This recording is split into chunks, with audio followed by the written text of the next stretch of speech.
Merci beaucoup, inspectrice, d'être venue aussi vite. J'espère que votre voyage pour nous rejoindre n'a pas été trop inconfortable. J'ai connu pire, où se trouve le corps? Dans la grande salle, c'est terrible. Jamais je n'aurais cru que ce genre de choses arriverait sur l'ordre de la terre. Mesdames, messieurs, je vous présente la célèbre inspectrice Dupré, qui va rester quelque temps avec nous afin d'élucider cette sinistre affaire. Merci, capitaine. Tout d'abord, éloignez-vous, je vous prie, que je puisse étudier le corps de la victime.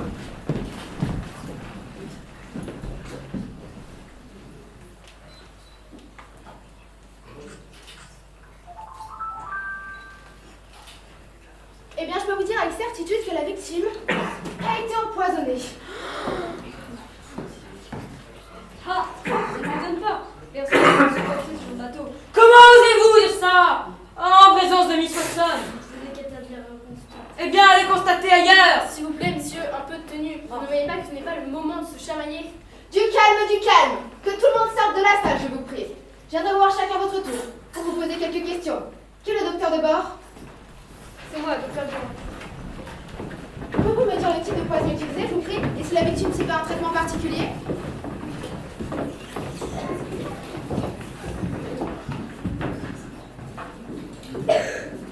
Au vu de la couleur de sa peau, je penserais pour un empoisonnement à l'arsenic. Et non, d'autant que je sache, monsieur Meurs ne suivait pas de près. Très bien, je vous remercie pour votre aide. Mais c'est bien normal. Bon courage, toi.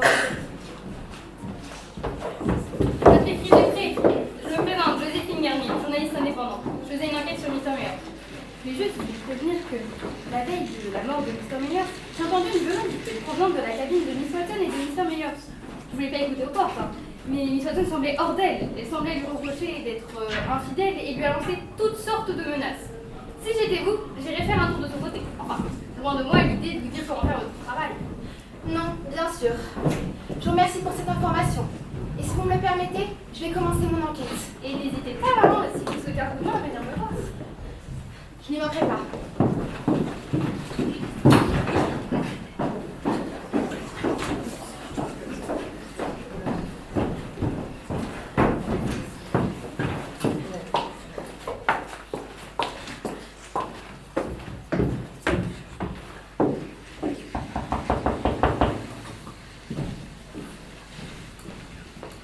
Ah, madame Dupré, je présume. Venez, entrez, je vous en prie. Ne faites pas attention au bazar. Depuis que j'ai appris la nouvelle, je suis dévastée. J'ai même mon mari, vous savez. Bien sûr, nous avons eu bien des différends, mais nous formions un couple inséparable. Merci, Miss Watson. Croyez bien que je suis sincèrement désolée de venir vous déranger dans un moment pareil. Et avant toute chose, je souhaitais vous adresser mes sincères condoléances pour votre perte. Merci, inspectrice. Mais le devoir m'oblige à vous poser quelques questions. Ne vous inquiétez pas, ça ne sera pas long.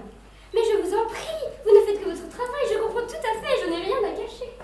Très bien. Alors pour commencer, où étiez-vous avant-hier soir aux alentours de 23h? J'étais dans ma cabine, nous faisions une partie pyjama avec Olivia, mon assistante. J'adore ces moments passés entre femmes sans avoir à se soucier des hommes. Je comprends. Vous m'avez dit que vous formiez un couple très soudé avec votre mari. Cependant, vous évoluez tous les deux dans un milieu où les infidélités sont monnaie courante. Et Monsieur Meyer... Je vous l'ai dit! Je vous l'ai dit. Nous formions un couple indéboulonnable. Le reste, ce ne sont que des rumeurs pour alimenter la presse à scandale. Pardonnez-moi d'insister, mais y a-t-il jamais eu de conflit entre vous concernant ces rumeurs? Écoutez, comme dans toutes les histoires de couple, nous avons bien eu des différends, mais jamais rien qui puisse aller plus loin que quelques assiettes brisées. Pourtant, il me semblerait qu'on a entendu une violente dispute venant de votre suite la veille de l'assassinat de votre mari. Mais qui ça? Qu'est-ce que vous insinuez? Je vais avouer à Miss Watson que j'avais une relation malgré moi avec Monsieur Meyers. Je ne pouvais pas garder ce secret plus longtemps, même si je craignais perdre mon emploi en le dévoilant ainsi. Mais Miss Watson est tout de suite allée dire ses 4 vérités à Monsieur Meyers. Elle m'a défendue et pour ça, je lui en serai toujours reconnaissante. Très bien. Miss Watson, pourriez-vous me raconter brièvement le déroulé de cette dispute? En voilà une drôle de façon d'être reconnaissante. Eh bien, je vais simplement rappeler que nous étions mari et femme, et que si jamais il venait de nouveau à l'oublier, je n'hésiterais pas à ruiner sa fortune en plus de sa réputation. Et comment l'a-t-il pris?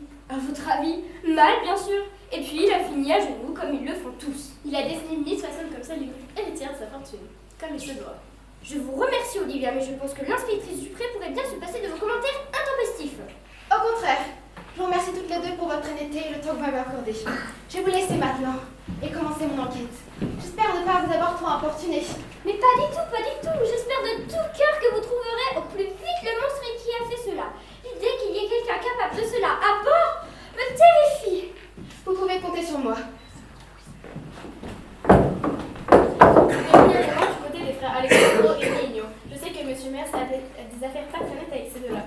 et leurs bandes n'ont pas l'air d'être gens très honnêtes, si vous voyez ce que je veux dire. Je vois, merci pour le tuyau.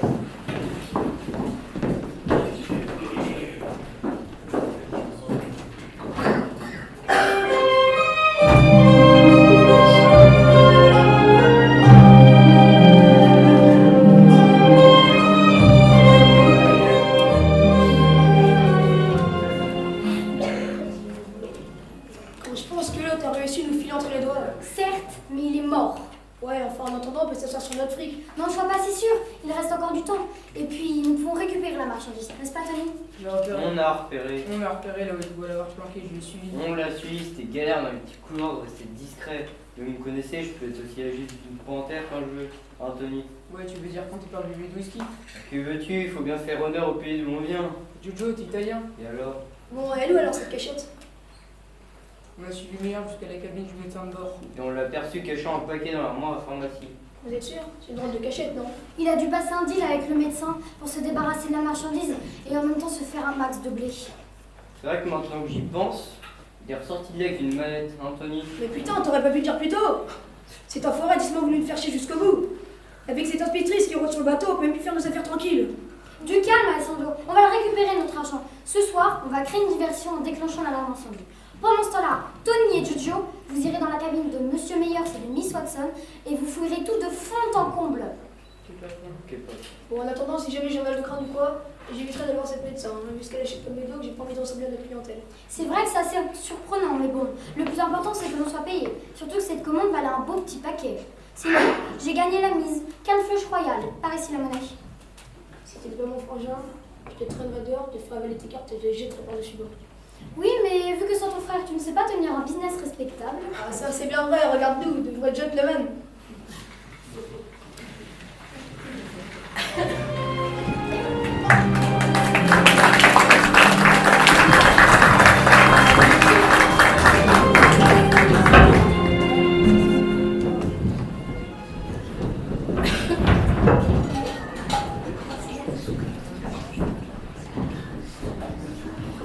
And now, ladies and gentlemen, please welcome the one and only Steven Steve.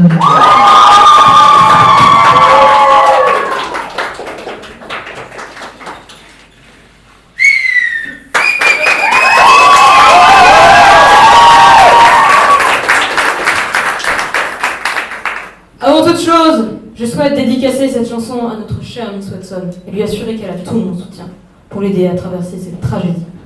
Mais la vie continue et je me dois de satisfaire mes fans.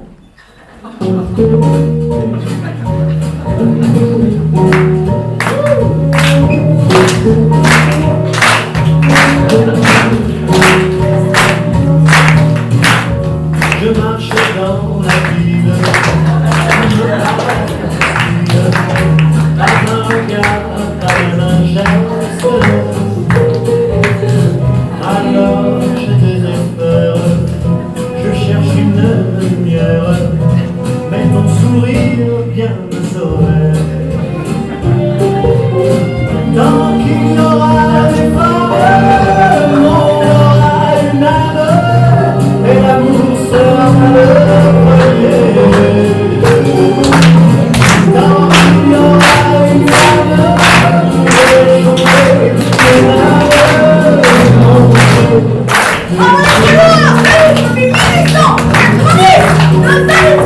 chanter une âme.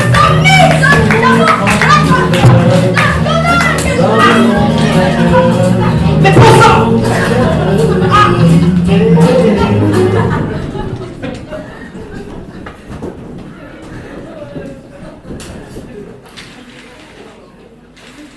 Eh bien, vous nous avez offert un beau spectacle.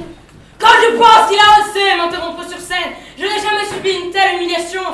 Oh, ça va, arrête ton chat, hein. Tout le monde s'en fiche de tes chansons. Il y a des choses plus importantes à défendre que ton ego. Mon ego! Écoute-moi bien, mon petit gars, j'ai rempli à ras bord les plus belles salles de concert. À chaque ville où je passe, c'est l'hystérie. Les foules s'arrachent mes autographes. Je suis tellement reconnue que l'Amérique m'ouvre ses bras. Je suis Le talon de la face, un bâton bien plumé à ce que j'ai entendu. Du calme, du calme. Monsieur Demoulin, qu'entendez-vous par là un dindon bien plumé? Bah, tout le monde sait que Monsieur Stipe a pris le premier bateau pour l'Amérique dans le seul but d'échapper à ses créanciers. C'est pas le premier, ce sera pas le dernier. Pouvez-vous confirmer ces dires, Monsieur Stipe? Eh bien, il est vrai que j'ai payé certains investissements qui n'ont pas porté leurs fruits et que... Et qu'il se retrouve à devoir pousser la chansonnette sur un bateau. Je ne pousse pas! Monsieur, arrêtez, je vous prie, vos chamailleries! Si j'ai pris ce bateau, c'est parce que Monsieur Meyers m'avait promis de m'engager à l'année dans un de ses théâtres à Broadway. Nous nous étions rencontrés lors d'un gala de charité pour lequel je donnais un concert à Paris. Mais maintenant qu'il est décédé, je ne sais plus trop quoi faire. Ah tiens, c'est marrant. Moi, il m'avait promis de produire un film que j'avais écrit sur la déforestation et le traitement des animaux en Afrique subtropicale. Je l'avais appelé Tarzan. Grotesque! Où étiez-vous tous les deux le soir où Monsieur Meyers a été retrouvé mort? Eh bien, moi, j'étais ici dans ma cabine, je venais de terminer mon show et j'étais en train de me démaquiller. Et vous? Moi, j'étais dans la grande salle en train de distribuer des tracts pour informer les gens et pour informer les gens sur les conséquences catastrophiques que nos industries font peser sur la nature. Et vous n'avez pas vu ou entendu quelque chose qui aurait pu vous paraître suspect? Un changement de comportement particulier de chez Monsieur Meyers? Bien, je le croisais de plus en plus à la sortie de ma consultation hebdomadaire chez Mrs. Rita. Et il semblait chaque fois plus stressé. Qui est Mrs. Rita? Une charlatante. Ne l'écoutez pas, il ne sait pas de quoi il parle. Mrs. Rita est une voyante professionnelle, une sommité en la matière, reconnue mondialement.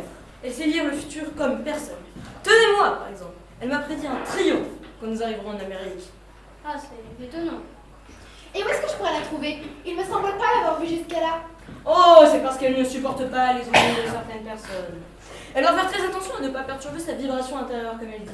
Aussi, elle ne sort quasiment jamais de sa cabine. C'est la numéro 111. Très bien, je vous remercie. Je vais vous laisser maintenant, sans prendre le risque que vous écharpiez de nouveau. Oh, ne vous inquiétez pas, nous sommes les meilleurs amis du monde désormais. Pas vrai, Stevie? Je vois ça.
J'essaie de faire mon travail le mieux possible, mais je sens que j'ai plus de mal que je ne l'avais prévu. Je la vois partout où je regarde. Elle est ici, n'est-ce pas? Voulez-vous entendre ce qu'elle a à vous dire? Oui. Prends soin de toi et ne pense pas à moi. Je suis bien là où je suis. Sois en paix, tu es innocent.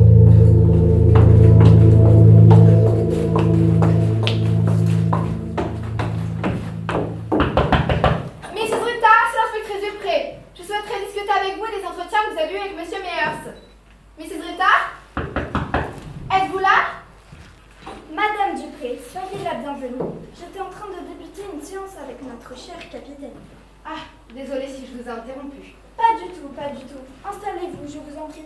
Je vais chercher du thé. En prendriez-vous? Volontiers, merci. Comment allez-vous, capitaine? Vous semblez être ailleurs. Oh, excusez-moi, j'avais la tête ailleurs. Comment votre enquête? Vous avez des suspects? L'enquête avance bien, je vous remercie. Côté suspect, j'espère que vous comprendrez que cette information doit rester confidentielle. Bien sûr. Capitaine Smith, dites-moi ce qu'il se passe. Je vois bien qu'il y a quelque chose qui ne va pas. Il vient d'écouter dans l'au-delà. Que voulez-vous dire?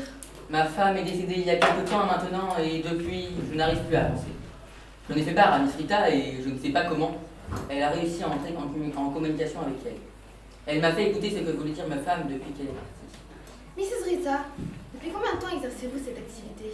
Ce n'est pas une activité, c'est un don. Je suis née comme ça. Et il me semblait égoïste de ne pas en faire profiter mon prochain. À condition qu'il puisse payer une de vos séances. Au vu de votre clientèle, il me semble que votre don ne soit pas à la portée de toutes les bourses. Que voulez-vous? Il faut bien vivre. Mrs. Rita, vous savez pourquoi je suis ici, n'est-ce pas? La mort de ce monsieur Miller nous a tous profondément affectés. Est-il vrai qu'il est venu vous voir à plusieurs reprises avant sa mort? Lors de notre premier entretien, j'ai tout de suite vu que la mort rôdait autour de lui. Et lorsque je lui ai tiré une carte pour voir son futur comme il me l'avait demandé, ça n'a fait que confirmer mes craintes. Alors je lui ai dit qu'il n'avait plus beaucoup de temps à vivre et qu'il fallait qu'il se hâte s'il voulait mettre ses affaires en ordre. Et comment a-t-il réagi à cette nouvelle? Mal, comme vous pouvez l'imaginer. Il m'a traité de différents noms d'oiseaux, puis il est parti. Il est revenu dès le lendemain, tous les jours, jusqu'à ce que le drame ait eu. Et avec tous vos talents, vous n'auriez pas pu voir que sa mort ne serait pas de cause naturelle? Le futur n'est pas une science exacte. C'est un signe que nous percevons, que nous interprétons du mieux que nous pouvons. Ce devait être ce soir-là où M. Meyer s'est apparu complètement saoul au restaurant. Il commençait à s'en prendre aux autres passagers et j'ai dû en venir aux mains pour le faire amener dans cette cabine. Mrs. Rita, d'après ce que j'ai cru comprendre, vous pouvez parler avec les morts, ou du moins communiquer avec eux, c'est bien cela? C'est exact. Ma question va sans doute vous paraître étrange, mais serait-il possible d'entrer en communication avec l'esprit de M. Meyers? Je vais essayer, mais vous devez savoir que réveiller les morts ne se passe sans contrepartie. Prenons-nous les mains et fermons les yeux. Oh, toi, esprit de Monsieur Miller, viens à moi, entends-moi. Je suis le portail par lequel ta voix se fait entendre parmi les humains ici présents. Oh, toi, esprit de Monsieur Miller, viens à moi. Monsieur Miller, es-tu là? Je suis là. Monsieur Miller, Madame Dupré, ici présente, souhaiterait vous poser quelques questions par rapport à votre mort. Quel intérêt? Le mal est fait. Il en va du fait que la personne qui vous a fait du mal est en liberté. Et si elle a pu le faire une fois, elle pourra très bien recommencer sur quelqu'un d'autre. Il est de mon devoir de l'arrêter. J'ai fait beaucoup d'erreurs dans ma vie. J'ai donné ma confiance à des gens qui ne la méritaient pas. J'ai trahi celle qui m'aimait et trahi celle qui aimait mon argent. Le cœur a été dur, mais juste. L'argent a été blessé, mais me l'a fait payer. Mon testament. La vérité se trouve dans mon testament. Son testament. Il faut que je trouve son testament. Mrs. Rita, merci. Merci beaucoup pour votre aide précieuse. Captain Smith, savez-vous s'il y a des cabines dans les coffres de première classe? Oui, oui, bien sûr, mais comment comptez-vous ouvrir le coffre sans son code? Venez avec moi. Nous allons rendre une petite visite à Miss Watson. Au revoir, Mrs. Rita.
Alors laisse-moi dépenser les derniers sous qui me restent dans ces merdes de coquilles.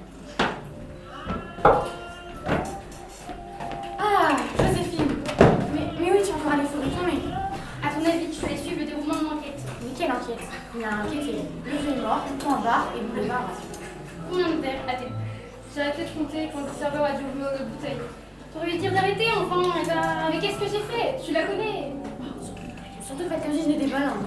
Jeanne, tu dois faire attention. L'inspectrice Dupré est plus maligne que tu ne le crois. Je l'ai entendu interroger Miss Rita. C'est une escroc. Peut-être. En tout cas, elle a réussi à persuader l'inspectrice Dupré d'aller jeter un œil sur le testament de Meyer. Mais où veux-tu qu'elle le trouve? Il m'a lui-même dit qu'il avait laissé dans son bureau à New York et Et quand même, que veux-tu qu'elle y trouve? Je sais pas, mais ça ne me dit rien qui va. Tu t'inquiètes trop, ma chérie. C'est vrai que je ne vois pas trop comment une piste venant de cette escroc voyante pourrait être inquiétante. Mesdames, j'étais en route pour aller voir Miss Watson. Mais je suis heureuse de tomber sur vous si je peux m'exprimer ainsi. Oh, mais nous sommes ravis de vous trouver, monsieur l'inspectrice. Mademoiselle Jeanne Duchamp, comment ça? Ah, et voici notre très chère capitaine, si je vous le savez pas. Miss Duchamp. Inspectrice, je pense que vous connaissez déjà ma très chère amie. La journaliste Joséphine Garnier. Et le docteur Durand, qui a l'honneur de nous tenir compagnie en ces moments difficiles pour nous tous. Est-ce que je pourrais me permettre de vous déranger quelques instants pour vous poser quelques questions? Mais bien sûr, ils ont ici des cocktails absolument fabuleux. Laissez-moi vous faire un. Je vous remercie, je ne bois pas d'alcool. Oh, quel dommage ça doit être. Eh bien, j'en boirai un pour vous. Capitaine? Non merci, pas pour l'instant. Comme vous voudrez. Madame Duchamp, quelle relation avez-vous avec Monsieur Meyers? Oh, j'étais complètement indifférente à son charme. Que voulez-vous dire par là? Eh bien, vous savez, c'était un homme affable, comme on dit. Alors, dès qu'il m'a vu, il a voulu de faire de moi sa proie. Mais il est vite tombé de haut quand il a vu que je n'étais pas de la même trempe que les autres. Jeanne est l'héritière d'une ancienne famille d'aristocrates français. Elle est l'objet de beaucoup de tentatives de séduction de la part d'hommes qui cherchent à posséder son nom. Mais c'est une femme fière. Elle ne cédera jamais au premier vue. Pourtant, Monsieur Meyers n'était pas quelqu'un qu'on pouvait qualifier comme le premier venu, étant l'un des plus grands producteurs de cinéma à Hollywood. Eh bien, c'est ce que nous appelons les nouveaux riches. Ils croient pouvoir nous impressionner avec leur argent. Pathétique. Docteur Durand, puis-je me permettre de vous demander la raison pour laquelle vous tenez compagnie à Miss Duchamp? Ne craignez-vous pas qu'il y ait des passagers qui vous attendent dans votre cabinet? Capitaine, vous ne pensez tout de même pas que je devrais rester cloîtrée dans ma cabine en attendant le prochain patient? J'ai pris la liberté de venir ici, que j'ai rencontré Miss Duchamp, qui semblait être seule et avoir besoin d'aide. Et en tant que médecin de bord, il est de mon devoir de prendre soin de l'aspect psychologique des passagers. Et puis-je vous demander l'avis psychologique de Madame Duchamp? Bien, il semblerait qu'elle se soit assoupie, due à une grande fatigue. Je vois. Madame Garnier, vous étiez proche de Monsieur Meyers? Oh, il faut rien exagérer, notre relation était purement professionnelle. J'écrivais un article sur lui pour le magazine Times. Alors j'ai profité de ce voyage pour l'accompagner et avoir des entretiens réguliers avec lui. Car sinon, c'était un homme extrêmement occupé et il était difficile de trouver le temps pour l'interviewer. Il se trouve que je connais vos travaux et que vous êtes une journaliste renommée et crainte. On vous doit d'avoir fait tomber plusieurs célébrités, d'avoir relevé de lourds secrets. Alors excusez-moi, mais j'ai du mal à vous croire quand vous me dites que votre reportage contient seulement une biographie de celui-ci. Il se peut que je m'intéressais à Mr. Meyers dans le cadre d'une enquête que je faisais sur la construction de sa fortune. J'ai notamment découvert qu'il avait des relations étroites avec la mafia. Capitaine, que se passe-t-il? Je ne sais pas, quelqu'un a levé l'alarme incendie. Je vais sortir de ma cabine. Je crois savoir qui c'est. Suivez-moi, nous allons les trouver.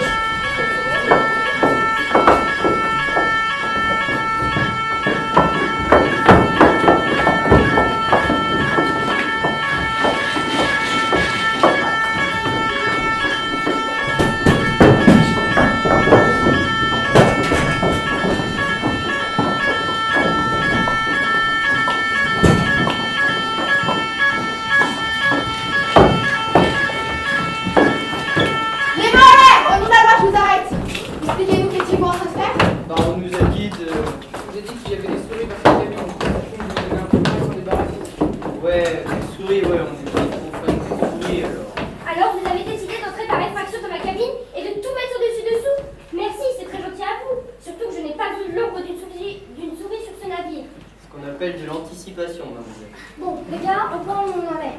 Miss Watson, votre mari nous devait une grosse somme d'argent. Ouais, beaucoup d'argent.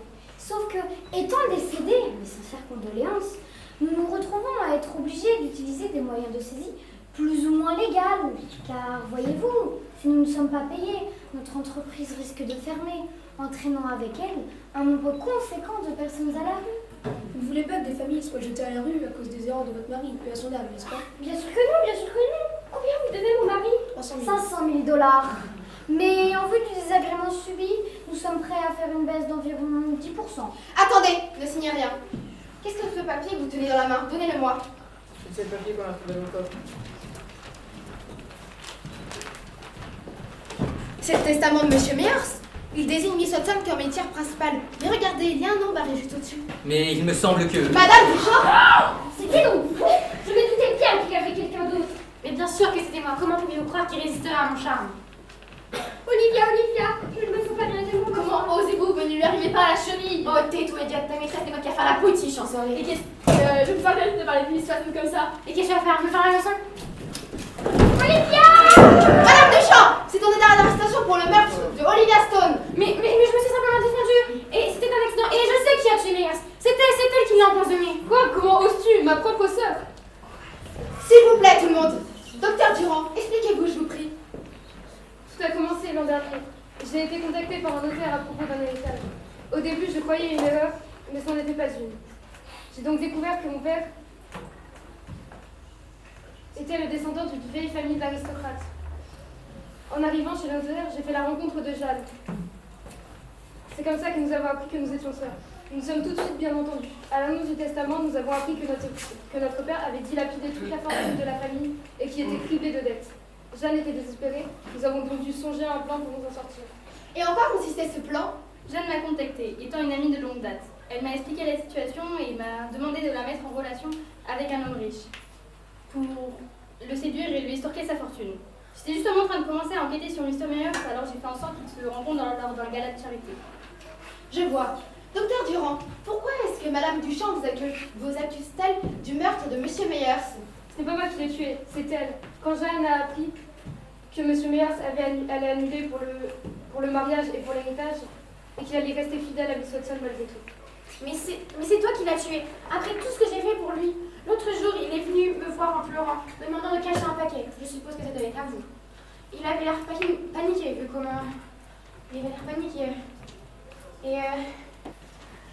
Ça suffit! Jeanne Duchamp, Docteur Durand et Joséphine Garnet, vous êtes en état d'arrestation pour le meurtre de Monsieur Meyers. Je vous remercie, inspectrice, pour avoir résolu cette sordide histoire. On ne m'avait pas trompé sur votre personne. Maintenant, que quelqu'un m'aide à porter la pauvre Miss Olivia dans sa cabine. Paix à son âme.